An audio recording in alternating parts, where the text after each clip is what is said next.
함께 기도하시겠습니다. 우리의 죄를 깨끗게 해주기 위해서 이 땅에 독생자 예수 그리스도를 보내주시고 십자가에 피 흘려 돌아가심으로 우리의 모든 죄를 용서해 주시고 부활하심으로 우리의 산소망이 있게 해주신 것을 감사드립니다. 오늘 수요 예배 시간입니다. 주님께서 처음부터 끝까지 함께 해주셔서 시중을 주님께서 주관해 주시기 원합니다. 이 모든 말씀 우리를 죄에서 거룩하게 해주신 예수 그리스도 이름으로 감사하며 기도드렸습니다. 아멘. 오늘은 조직신학을 함께 나누는 시간입니다. 오늘은 이제 구원론 5번째인데요. 처음에 이 조직신학은 일반적으로 이런 식으로 편제가 되어 있는 것 같습니다. 처음에 신론, 하나님께서 천지 만물을 창조하신 창조주다라고 하는 것을 이제 이야기하고 있고요. 그 다음에 하나님께서 만드신 피조물 중에 인간이 있는 거거든요.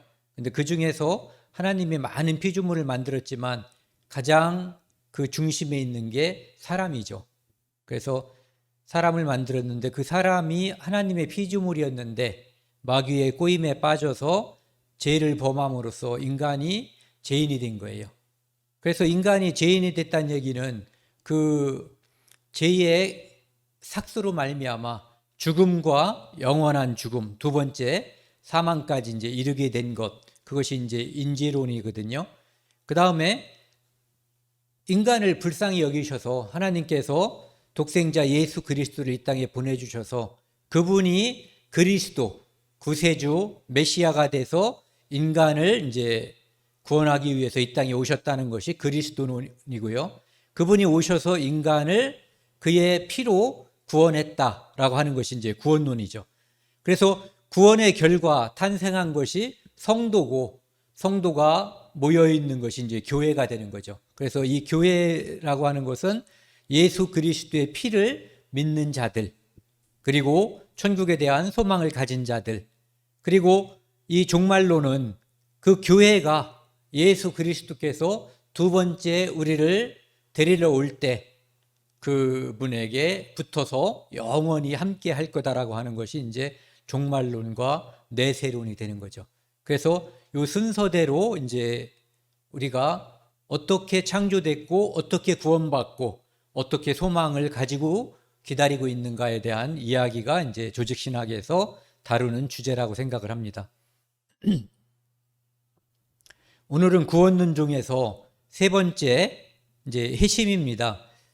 근데 오늘 이제 이 회심을 하면서 미리 한 가지 말씀을 드리고 싶은 것이 여기 이제 이게 중생 다음에 회심이 있고 그 다음에 신앙, 칭의, 양자 뭐 이런 식으로 되어 있는데 어떻게 보면은 이것이 순서가 있는 것처럼 이렇게 해놨지만은 실제로는 중생부터 양자까지는 동시에 선후 관계를 따질 수 없는 하나님의 성령의 역사라고 이제 우리가 보는 것이 옳다고 생각을 합니다. 회심이라고 하는 것은 이게 회자라고 하는 것이 돈다라는 의미도 있고요. 돌이킨다라는 의미도 있잖아요. 마음심자고요. 그 다음에 영어로다가 이 단어는 이제 방향전환. 우리가 운전할 때 좌측 차선으로 1차선으로 딱 붙었다가 좌회전 신호가 떨어지면은 이렇게 좌회전하지 않고 왔던 길로 반대쪽으로 가는 거, 유턴이잖아요. 그것을 가지고 이제 이 컨버전이라고 이야기하는 거죠. 그러니까 회심이나 이 단어나 이제 같은 방향 전환하는 것. 그래서 이 사전적 의미를 보면은요, 마음을 돌이켜 먹음.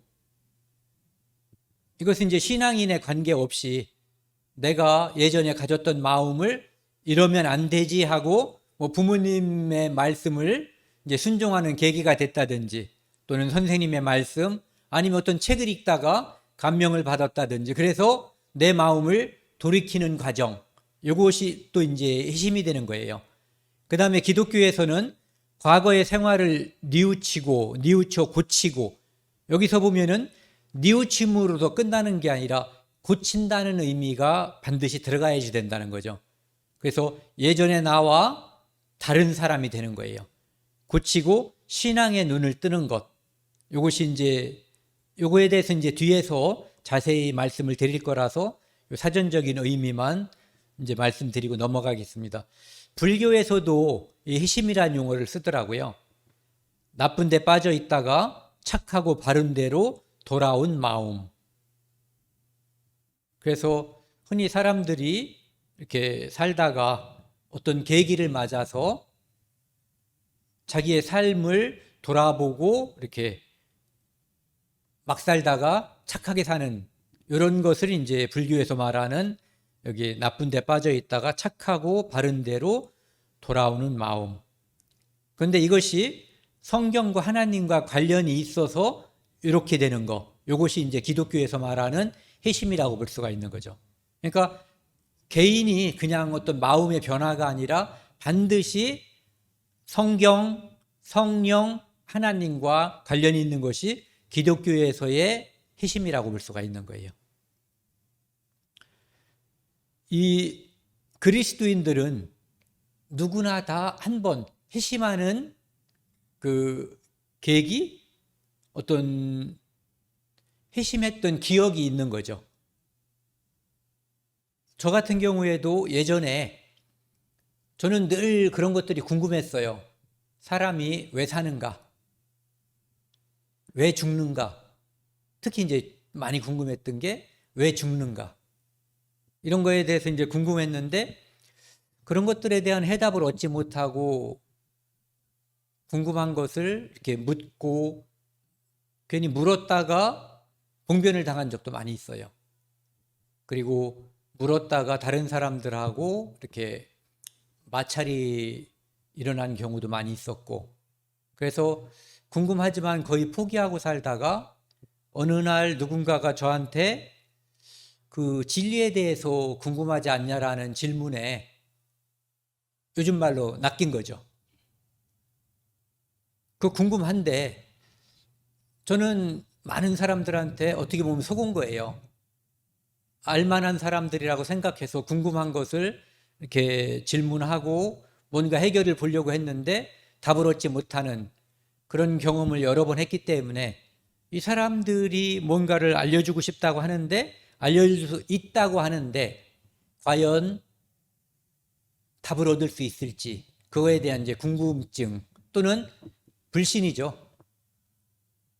그러다가 어떻게 보면 이제 하나님께서 사람들에게 어떤 섭리라는 말을 쓰잖아요. 이렇게 역사하시는 거죠. 그런 것이 있었다라고 저도 생각을 해요. 왜냐하면은 제가 그러한 누군가에게 전도를 당하게 될 때쯤 돼서 그 전에 몇 주에 걸쳐서 제가 평상시에 하지 않던 그런 것들을 하게 됐어요. 그 중에 이제 기억에 남는 것이 어떤 아는 사람이 그분은 이제 교회를 다니는 분인데 그분이 저한테 김성일이라고 하는 분이 지은 책 땅끝에서 오다라는 책을 저한테 주면서 읽어보라고 했어요. 그분도 저를 전도하려고 했었던 거예요. 근데 그 책을 읽고 저는 큰 감동을 받았어요. 그러니까 궁금했지만 오랫동안 이제 포기하고 자포자기하고 있었던 그 문제에 대해서 다시 한번 이렇게 생각하게 되는 그런 계기가 됐어요. 그래서 그분이 준 책이 땅끝에서 오다인데 땅끝으로 가다라는 책은 이제 제가 사서 또 읽게 됐어요. 그리고 또 다른 책, 나중에 보니까 그분이 노벨상을 받은 그리스도인이라고 하더라고요. 미우라 야코가 지은 양치는 언덕이라는 책을 읽었는데 그것도 역시 그 책도 지금은 그 책 내용이 다 기억나진 않지만 그 책을 읽으면서 제가 뭔가 하나님과 관련돼서 제가 생각해 볼 수 있는 어떤 기회와 관련된 그러한 생각을 하게 되는 계기가 됐었어요. 그러고 났을 때, 그러니까 잘 읽지도 않는 책 3권을 짧은 시간 안에 다 읽고 났을 때 전도를 받게 된 거예요. 그래서 결국은 이제 제가 허락을 하고 성경을 배우면서 실제로 하나님이 계시구나.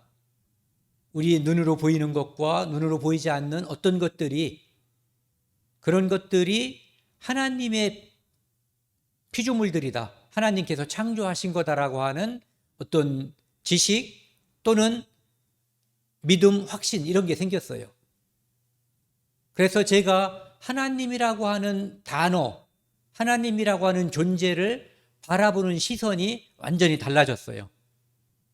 그리고 또 한 가지는 제가 저를 바라보는 시선 또는 하나님이 저를 바라보는 시선이 무엇인가에 대한 생각을 하게 됐고, 저 자신이 하나님 앞에 그럴듯한 존재가 아니라 오늘이라도 죽으면 바로 지옥에 갈 수밖에 없는 처참한 죄인이라는 것도 알게 됐어요. 그리고 저는 그 죄를 벗어보려고 하나님께 기도하고 간절히 매달리는 그런 기회를 얻게 됐어요. 그리고 나서 복음을 듣고 왜 복음이라고 하는지 알게 됐어요. 정말 이거 정말 복음이구나. 정말 처참한 상태에 있는 사람에게 하나님의 기쁜 소식이 전해져서 죄인이 의인이 되는, 지옥 갈 수밖에 없는 인간이 하나님의 예비한 처소 천국에 갈 수 있다라고 하는, 천국에 이미 갈 수 있다라고 하는 게 아니라 보내졌다라고 하는 기쁜 소식을 듣게 된 거예요. 그래서 그때가 저한테는 회심의 날이었어요. 마음속에서 그것들이 믿어지고 이제 그리스도가 저에게 꼭 필요하다라고 하는 마음을 갖게 됐어요. 그러니까 저 자신의 노력과 저의 어떠한 것도 제 죄를 없애는 데는 아무런 소용이 없다는 것을 이제 알게 된 거죠. 그래서 그날이 제 인생에 있어서 오늘 이 회심하게 되는 날, 회개하고 이 믿음을 갖게 되는 그런 계기가 됐던 날인 것 같아요. 회심의 정의를 보면은 이제 소극적인 요소와 적극적인 요소가 있는데요. 소극적인 요소를 이제 회개라고 하고, 적극적인 요소는 신앙, 믿고 따르는 거예요. 그래서 소극적인 요소는 과거의 생활에서 돌이키는 것. 그러니까 이것은 믿음으로 완전히 들어간 과정은 이제 아니다라고 볼 수 있는 거죠. 우리가 말하는 기독교적, 성경적 믿음까지는 아닌 거예요. 그래서 과거의 생활에서 돌이키는 것. 근데 많은 그리스도인들 중에 교회에 오거나 성경을 통해서 생활의 변화가 생기면서 그 후에 믿음을 갖게 되는 사람들도 있어요. 또는 믿음을 가진 후에 생활의 변화가 서서히 또는 급격히 바뀌는 그런 사람들도 있고요. 그러니까 사람마다 다른 것 같아요. 여기 사도행전 3장 19절 말씀을 보면은요, 그러므로 너희가 회개하고 돌이켜 너희 죄 없이 함을 받으라. 여기 보면은 회개하고 돌이키고 그 다음에 이루어지는 과정이 죄 없이 함을 받는 거거든요. 그렇기 때문에 중생의 결과로서, 거듭남의 결과로서 회심한다라고 하는 것은 꼭 맞는 표현은 아닌 것 같아요. 여기 이 책에는 이제 그러한 표현이 나와 있거든요. 그래서 순서상으로 보거나 이제 꼭 그건 아니라는 거죠. 이같이 하면 새롭게 되는 날이 주 앞으로부터 이를 것이요. 그래서 새롭게 되는 날은 하나님의 자녀가 되고 먼 훗날에는 하나님의 영원한 천국에서 완전히 영화, 모든 것이 바뀌는 그날이 이제 이를 거라는 거죠. 이 소극적인 것과 적극적이라는 말씀을 들으면서 이제 제가 늘 성경을 보면서 생각이 났던 것이 제가 예전에 그리스도인이 되기 전에 제 마음속에 담고 살았던 생각 중에 이제 뭐 좌우명이라고 하나요? 어떤 소신 이런 것이 그런 거예요. 내가 하기 싫은 일은 남에게도 시키지 말라 또는 베풀지 말라 하게 하지 말라 이런 거거든요. 기소부력, 물시, 어임. 근데 이것은 소극적인 거예요. 내가 하기 싫은 것은 남에게도 시키지 말라는 거죠. 그런데 이 말씀을 성경에서는 적극적으로 내가 대접받고자 하는 대로 남에게 대접하라. 이게 성경의 가르침이죠. 그러니까 유교 공자의 가르침과 예수 그리스도의 가르침은 많이 차이가 나는 것 같아요. 언뜻 보면 비슷한 것 같은데 사실 그것은 천지 차이거든요. 여기 보시면 적극적인 요소인 신앙이라고 하는 것은 하나님께로 향하는 것, 돌이킬 뿐만 아니라 죄 없이 함을 받고 하나님께 향하는 거예요. 그러니까 내 삶이 하나님께 향하는 거죠. 그러니까 내 안에 전에 지난주에 말씀드린 것들은 지정의, 이성적인 요소, 정서, 감정적인 요소, 의지, 이 모든 것이 적극적으로 하나님과 관련된 쪽으로 바뀌는 거예요. 그래서 여기 보시면은 주의 손이 그들과 함께 하심에 수많은 사람들이 믿고 주께 돌아오더라. 여기 있는 것이 회개하고 돌이켜라는 말과 믿고 주께 돌아오더라는 말은 회개하고 돌이켜 믿고 주께 돌아오더라. 즉 예수 그리스도를 믿는 신앙 안에서 그 삶을 살게 되더라. 이런 의미를 가지고 있는 거예요. 그러니까 이것이 만약에 1단계라고 하면은 이것이 2단계라고 볼 수가 있는 거죠. 회심의 1단계, 2단계라고 볼 수 있어요. 근데 이것은 이제 동시에 이야기하고 있는 성경이 사도행전 20장 21절이죠. 유대인들과 헬라인들에게 하나님께 대한 회개와 우리 주 예수 그리스도께 대한 믿음을 증언한 것이라. 사도 바울이 이제 에베소 교회에 있는 장로들을 초청해서 이제 그들과 다시 만날 수 없기 때문에 그들에게 고별 인사 또는 고별 교제 이런 거를 하면서 이 말씀을 한 거예요. 회개와 그리스도에 대한 믿음에 대해서 사도 바울이 계속해서 사람들에게 전파했다는 거죠. 회심의 정의를 보면은 좀 전에는 소극적 요소와 적극적 요소라고 하는 이제 측면에서 바라봤는데요. 이번에는 넓은 의미의 회심 그리고 좁은 의미의 회심. 이 좁은 의미의 회심이 여기 제가 이제 가로쳐 놓고 진정한 회심이라고 했는데 왜 그러냐면은 악을 버리고 하나님을 향하는 것, 돌이키는 거예요. 이방 종교로부터 기독교에 귀의하는 것, 이것이 넓은 의미에 있어서 회심이라고 한다면 좁은 의미의 회심은 진정한 회심인 거예요.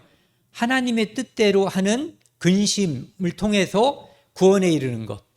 이를테면은 우리는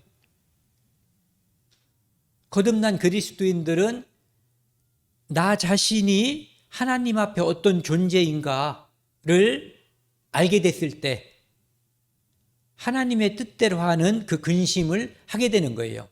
통회하는 마음, 상한 심령이 되는 거죠. 왜?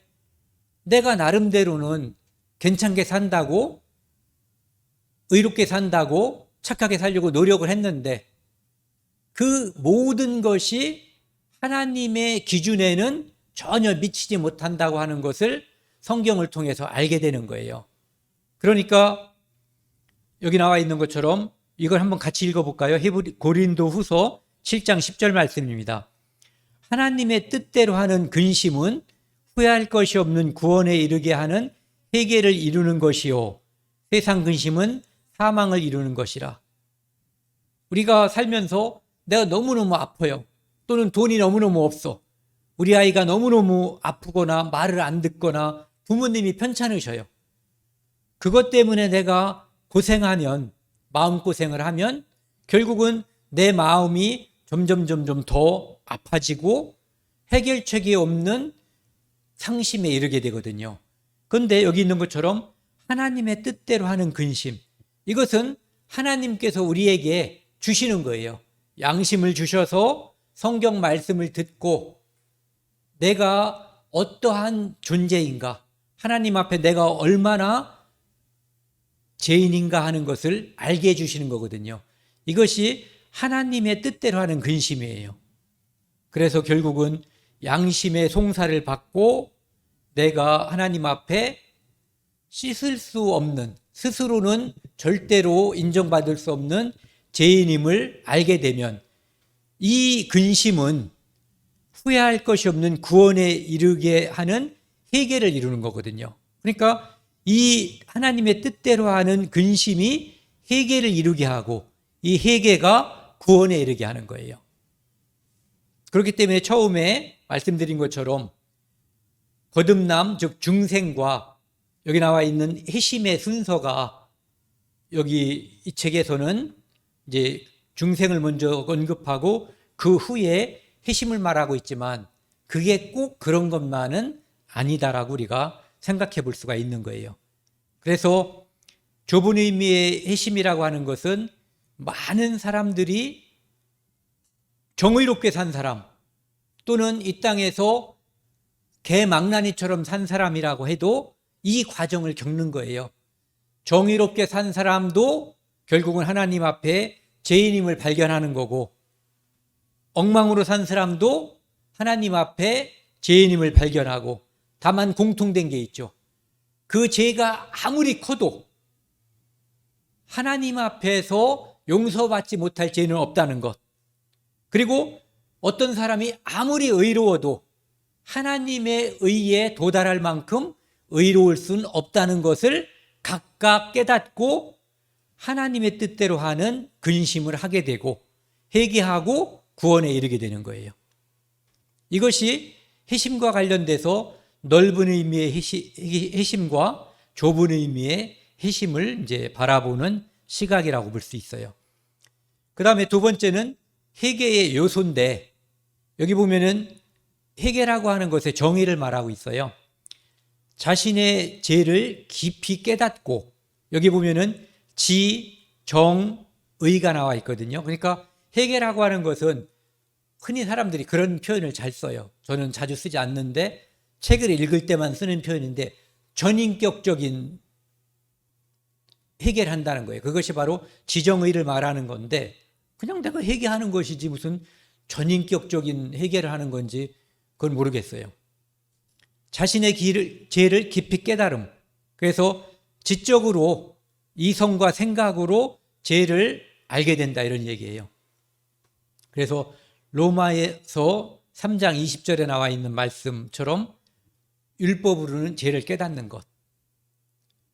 율법이 나를 살리는 도구로 생각하고 율법을 지켜서 하나님 앞에 의롭다함을 받으려고 했는데 그것은 하나님께서 뭐라고 말씀하시냐면은 그 율법을 지켜서 하나님 앞에 의롭다함을 받으려고 하는 자들은 저주 아래 있다라고 말하거든요.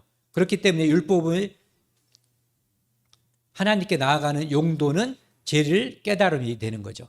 그 다음에 로마서 3장 10절 의인은 없나니 하나도 없으며, 그러니까 내가 누구를 막론하고 아무리 의롭게 살려고 애를 썼어도 그 자신도 하나님 앞에는 의로울 수 없다라고 하는 것을 율법으로는 죄를 깨닫는 거예요. 다윗이 밧세바와 간음을 하고 그 남편을 죽이고 또 많은 군사들을 죽는데 내어보내고 나서 나중에 회개할 때 내가 죄악 중에 출생하였으며 모친이 죄 중에 나를 잉태하였나이다 라고 이야기하죠. 바로 나 자신이 태어날 때부터 엄마 뱃속에 있을 때부터 이미 죄인이었다고 하는 것을 아는 거예요. 그러니까 쉽게 말해서 의로울 게 없다는 거. 나는 하나님 앞에 벌레요 구덕이라고 하는 거. 내가 가장 깨끗이 씻었을 때, 내가 가장 고상한 모습이었을 때도 하나님 앞에 나는 내 모습 그대로는 용납될 수 없는 벌레와 구덕이라고 하는 것을 깨닫는 거예요. 그리고 죄의 삭은 사망이라는 거, 죽음 뒤에는 심판이 있다는 거, 이것을 깨달았을 때 우리가 지적으로 하나님 앞에 내가 얼마나 형편없는 죄인인가를 알게 되는 거죠. 그 다음에 그걸 알게 되면 감정적으로는 슬퍼한다기보다는 또 뭐라고 표현하는 게 좋을까요? 비참한 거죠. 그리고 도저히 그곳에서 내 노력으로 벗어날 수 없음을 알고 하나님의 긍휼하심, 나를 불쌍히 여겨달라고 하는 기도가 저절로 나오게 되는 거예요. 이 과정이 없이 구원에 이를 수가 없는 거예요. 그러니까 구원이라고 하는 것은 죄사함으로 말미암는 구원이거든요. 죄사함이라고 하는 것은 내가 죄인임을 알아야지 되는 거거든요. 그러니까 죄인임을 모르는 죄사함은, 구원은 존재할 수가 없는 거죠. 그래서 아까 살펴봤던 것처럼 고린도후서 이 10장 17장 10절 말씀을요, 하나님의 뜻대로 하는 근심은 후회할 것이 없는 구원에 이르게 하는 회개를 이룬다, 이렇게 되어 있거든요. 그러니까 이러한 감정의 변화, 근심, 회개, 구원이 이렇게 이어진다는 거죠. 그 다음에 의지, 죄를 버리고 하나님께 돌이키는 것. 이런 것들이 자동으로 내 의지와 관계없이 이루어진다면 구원받은 후에 내 삶의 목표나 방향, 이런 것들은 의지와 관련이 있어요. 내 삶의 목표가 과거에는 무엇이었는데 이제는 무엇으로, 다른 것으로, 육신의 것을 추구하고 살다가 이제는 영적인 것, 하나님과 관련된 것을 관심을 갖게 되고 그것을 위해서 내 시간과 내 물질과 내 마음을 거기에 쓰게 되는 거죠. 그래서 목적의 변화, 죄에서 떠나고 사제와 정화를 추구한다. 여기 이제 사도행전 3장 19절 말씀인데요. 그러므로 너희가 회개하고 돌이켜 너희 죄 없이 함을 받으라. 회개하고 돌이켜 죄 없이 함을 받으라. 여기에서도 아까 이제 이 성경 구절을 우리가 한번 봤잖아요. 회개하면 하나님께서 그 사람 마음을 들어 다 보시고 성령을 주시는 것 같아요.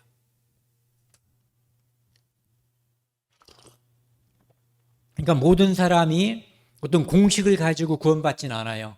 그런데 분명한 것은 죄인임을 자각하고 하나님께 자기 자신을 낮추고 겸손한 마음으로 하나님 저를 불쌍히 여겨주세요라고 하는 그 간절한 기도 속에서 하나님의 역사가 이루어지는 공통점이 있는 것 같아요. 그래서 지정의, 전인격적인 완전한 변화, 질적 변화가 회개에 의해서 따른다. 회개 후에 이제 그런 변화가 생긴다, 이런 얘기죠. 그 다음에 세 번째는 회개의 필요성과 결과. 사실은 뭐 좀 전에 다 이야기가 된 거거든요.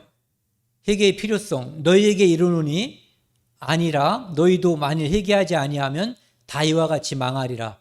이 말씀은 예수님께서 거기가 어디예요? 실로암 망대에서 이게 이제 무너져 가지고 18명이 죽은 거예요. 그러니까 그들의 죄가 예루살렘에 있는 다른 사람들보다 더 크기 때문에 죽은 것이냐 질문을 하고 예수님께서 너희에게 이르노니 아니다, 이런 얘기죠. 그들보다 너희가 더 선한 것도 아니고 그들이 너희보다 더 악한 것도 아니다, 이런 얘기를 하는 거예요. 다만 회개하지 아니하면, 이와 같이 망하리라. 이와 같이 망한다는 얘기는 회개하면 하나님께서 성령을 주셔서 그를 건져주시는데 죽기 전에 그 일이 이루어져야 되는 거예요. 그들은 죽음 전에 회개하지 않았기 때문에 하나님의 영생의 선물을 받을 수가 없었던 거죠. 네. 그 다음에 마가복음 1장 15절 말씀 보면은요, 이르시되 때가 찼고, 때가 찼다는 것은 이 땅에 이제 하나님께서 창세 전부터 계획하시고 예정하신 그분 예수 그리스도가 이 땅에 드디어 오신 거예요. 그래서 그분이 이제 이 땅에 오심으로써 복음을 전하고 그분이 십자가에서 피 흘려 돌아가심으로써 모든 인류의 죄를 용서하는 그때가 다가왔다, 이런 얘기죠. 하나님의 나라가 가까이 왔으니 회개하고 복음을 믿으라. 여기 보시면 회개의 필요성은 복음을 믿는데 꼭 필요한 거예요. 여기도 보면은 회개하지 않으면 망하는 거거든요. 회개해야만 하나님께서 그 마음에 성령을 주시는 거예요. 그리고 회개는 그냥 하는 게 아니라 하나님의 계심과 하나님 앞에서 내가 어떤 죄인인가를 알았을 때, 그러니까 내 신분이 하나님 앞에 누구인가, 얼마나 처참한 존재인가를 알 때 회개가 이루어지는 거죠. 상한 심령이 되면 회개가 자동적으로 이루어지는 거예요. 그 다음에 오늘 준비한 마지막 말씀인데요, 회개의 필요성과 결과 중에서 회개의 내용과 결과. 회개의 내용은, 이것도 앞에서 다 사실은 말씀드린 거죠. 자기 죄를 숨기는 자는 형통하지 못하나 하나님은 우리 양심을, 우리 마음을 다 들여다보고 있거든요. 죄에 물들어서 이 양심이 어두울수록 그것은 하나님 앞에 더 밝게 보일 거예요. 등대가 밤중에 잘 보이는 것처럼 낮에도 등대는 반짝거린다고 하더라고요. 안 보일 뿐이지. 네. 낮에도 반짝거리고 밤에도 반짝거리는데 낮에는 안 보이는 거예요. 그래서 자기 죄를 숨기는 자는 형통하지 못하나 어떻게 해야지 돼? 그러면은 사람한테는 내 죄를, 다른 사람한테 내가 이런 죄를 졌다고 말하지 않아도 돼요. 하지만 죄인은 자기 죄를 하나님께 자복하고 고하는 거예요. 그리고 지금까지 지었던 죄를 유턴한다는 거, 아까 말씀드렸죠. 방향 전환한다는 것은 내가 이제는 그 생활을 청산하겠다라고 하는 의지가 있어야지 된다는 거죠. 회개라고 하는 것이 예전에 했던 것을 그대로 반복하면서 용서해 주세요라고 하면은 하나님은 그 마음을 다 아는 거거든요. 그래서 버리는 자는 불쌍히 여김을 받으리라.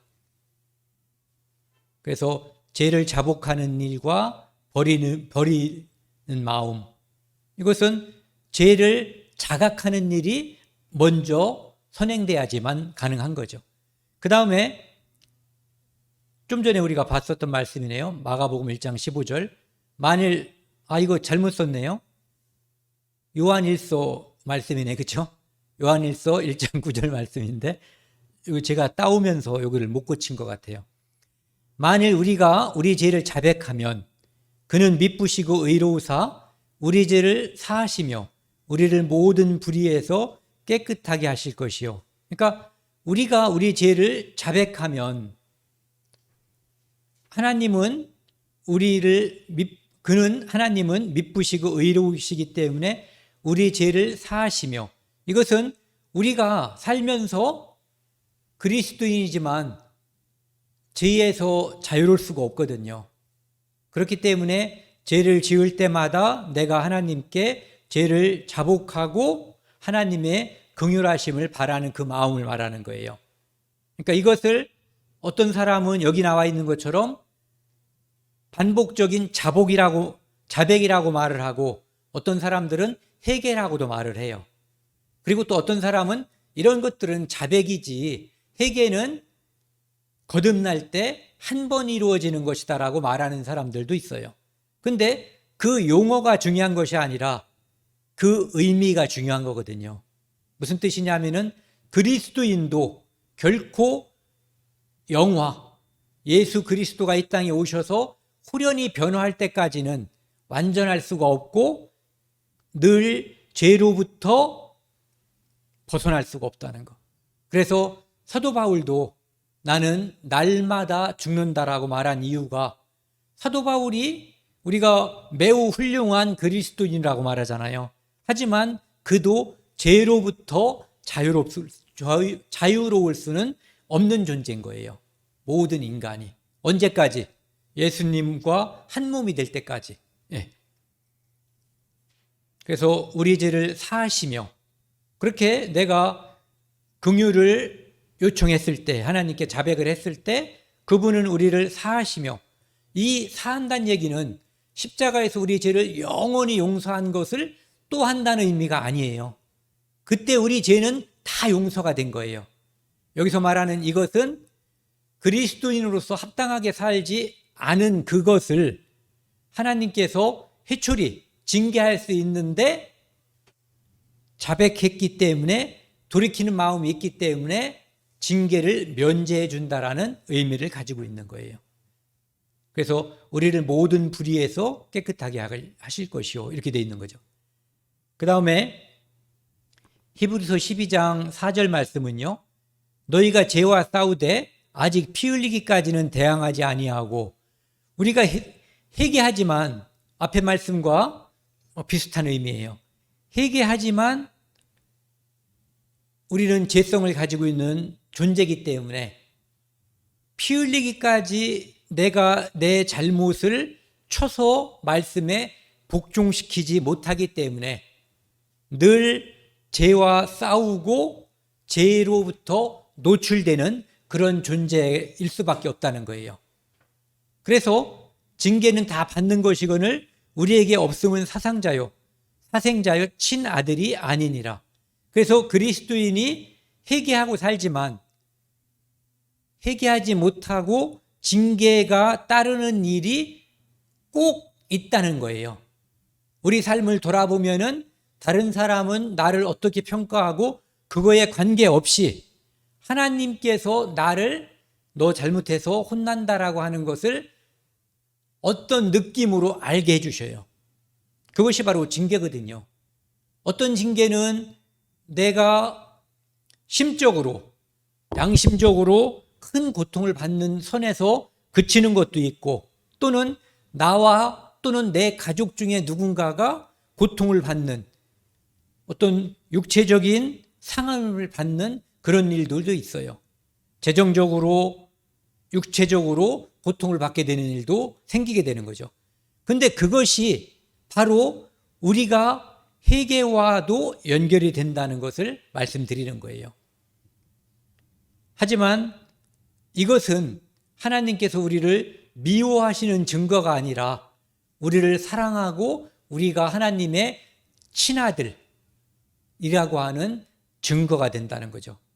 그것은 하나님이 우리를 미워하시지 않고 아들로서 끝까지 대접해 준다고 하는 증거가 되는 거예요. 그러니까 우리는 살면서 우리가 기쁠 때 내가 하나님의 뜻대로 살아갈 때도 하나님께 감사하는 것이고 내가 육신이 연약해서 잘못 살 때도 회개하고 징계를 받을 때도 우리는 하나님께 감사하는 거예요. 왜? 그분이 나를 참 아들, 그의 아들로 받아들여주고 있다라고 하는 증거를 내 양심과 내 눈을 통해서 보여주고 증거해 주셨기 때문이거든요. 예.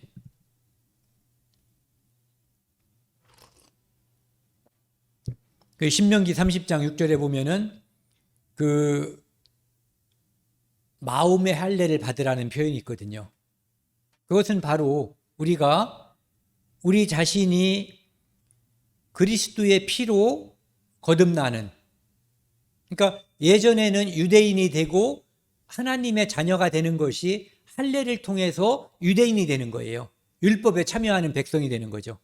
그런데 그리스도인인 우리들은 예수 그리스도를 믿게 되기 전에 회개하고 믿음을 갖게 되고, 믿음을 갖게 된 후에도 죄와 싸우고, 그것이 실패했을 때에도 우리는 하나님의 자녀로서 징계를 받음으로써 하나님이 우리에 대한 사랑을 느끼게 되는 거고, 우리는 하나님에 대한 무한한 신뢰를 다시 한번 확인할 수 있게 되는 거예요. 오늘은 여기까지 하겠습니다.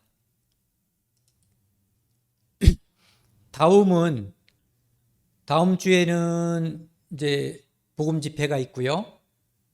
그 다음 주에는 김영용 목사님께서 수요일 날 설교해 주실 거거든요. 그래서 10월 5일 날 제30과 신앙에 대해서 함께 나누도록 하겠습니다. 함께 기도하시겠습니다. 하나님 아버지 감사합니다. 저희는 죄를 물마신 같이 마시고 하나님 앞에 아무런 쓸모없는 존재였습니다. 하나님께서 우리에게 성경을 주시고 우리를 전도의 길로 이끌어 주셔서 말씀 안에서 우리가 얼마나 비참한 존재인지를 깨닫게 해주시고 회개와 회심하는 마음으로 하나님 앞에 구원의 길로 나아갈 수 있도록 인도해 주시니 감사드립니다. 죄인인 저희가 하나님의 복음을 전파하는 사명을 받았습니다. 특별히 다음 주에는 아직 구원받지 못한 사람들에게 우리가 먼저 알게 된 이 거룩한 복음을 전파하는 그런 기회를 갖고자 합니다. 하나님께서 함께 해주셔서 저희 마음을 감동시켜 주셔서 담대히 복음을 전하게 해주시고 우리가 복음을 전하는 그들의 마음을 열어주셔서 루디아에게 복음이 전파되었던 것처럼 많은 사람들에게 하나님의 복음이 전파되고 옳은 대로 돌아올 수 있도록 인도해 주십시오. 이 모든 말씀 우리를 죄악에서 영원히 용서해 주신 예수 그리스도 이름으로 감사하며 기도드렸습니다. 아멘.